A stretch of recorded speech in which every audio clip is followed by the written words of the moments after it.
মসজিদের লালবাতি নিয়ে এই ভাইটি কি বললো শুনুন। এই যে লাল লাইটটা আমরা জ্বালাইলাম, আপনি লাল লাইটটা জ্বালাই দিয়ে বললেন কি সুন্নতে নিয়ত করবেন না, অথচ স্পষ্ট হাদিসে আসছে আল্লাহ সাল্লাম খুতবা দেওয়ার জন্য দাঁড়িয়েছেন, একজন মানুষ আসছে, আল্লাহ সাল্লাম বলেছেন তুমি আগে 2 রাকাত নামাজ পড়ো তারপর বসো।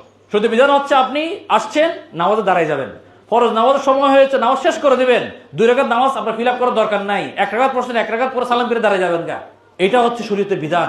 কিন্তু আমরা বিভিন্ন মসজিদে এই লাইটগুলো আমরা দেখি, কোথায় পাইছে আপনি লাল লাইট জ্বালাইতে হবে। আমি যে একটা সিজদা দিতে পারি 3টা তাসবিহ আমি পাঠ করলাম, আমি এই মাসালাটা জানতাম না। আমি হেরাম শরীফ নামাজ পড়তেছি, আমার সুন্নত শেষ হয় নাই, ফরজ শুরু হয়ে গেছে, আমাকে একজন বলতেছে শেষ করে দেন নামাজ পিছনে হাত দিয়ে, আমি সালাম করে উঠে গেলাম। পরে যাচাই বাছাই করে দেখছি, স্টাডি করে দেখতেছি এটাই নিয়ম, ফরজের একামত হয়েছে আপনি সুন্নত ওখানে খতম।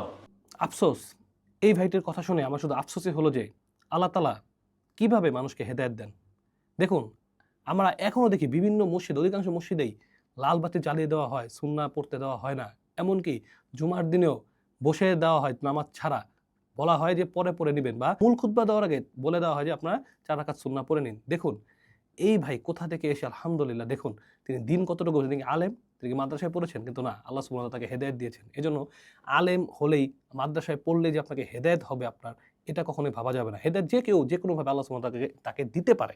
তাই আপনি চিন্তা করতে হবে সঠিক বিষয়টা আপনি গ্রহণ করতেছেন কিনা। আপনার কাছে সঠিক যখন এসেছে সেটা গ্রহণ করতেছেন কিনা। আল্লাহ রাসূল সাল্লাল্লাহু আলাইহি ওয়াসাল্লাম বলেছেন, যে ব্যক্তির কাছে সঠিক মানে সত্য আসলো এবং সেটাকে অস্বীকার করলো, সে হলো অহংকারী। সুন্দর পোশাক পরা, সুন্দর কিছু করা, সুন্দর জুতা পরা, এটা অহংকার নয়। তাহলে অহংকার কোনটা? যারা সত্য পাওয়ার পর যে অস্বীকার করবে সে হলো অহংকারী। তাই এই যে মসজিদে লাল বাতি জ্বালিয়ে দেওয়া, এটা স্পষ্ট সুন্নাহ বিরোধী একটি কাজ। তাই আসুন দিনী ভাই বোনেরা, আসুন আমাদের মসজিদের ইমাম খতিব ভাইরা, এটা বাদ দিন, রাসূলের সুন্নাহকে আপনি উজ্জীবিয়ে তুলুন। কেউ যদি সলাতে দাঁড়িয়ে যায়, একামত হওয়ার সাথে সাথে সে সলাতকে ছেড়ে দেবে, নফল সলাতকে ছেড়ে দিয়ে সে ফরজ সলাতে দাঁড়াবে। কিন্তু আমরা এখনো দেখি যে ফজরের সলাতের সময় ফজরের ফরজ সলাত শেষ হয়ে যাচ্ছে, তার অনেকে দেরি করে এসেছে সুন্নাহ পড়তেছে।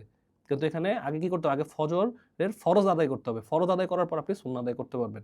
আসুন আমরা সঠিক ইসলাম মানার চেষ্টা করি। আসসালামু আলাইকুম।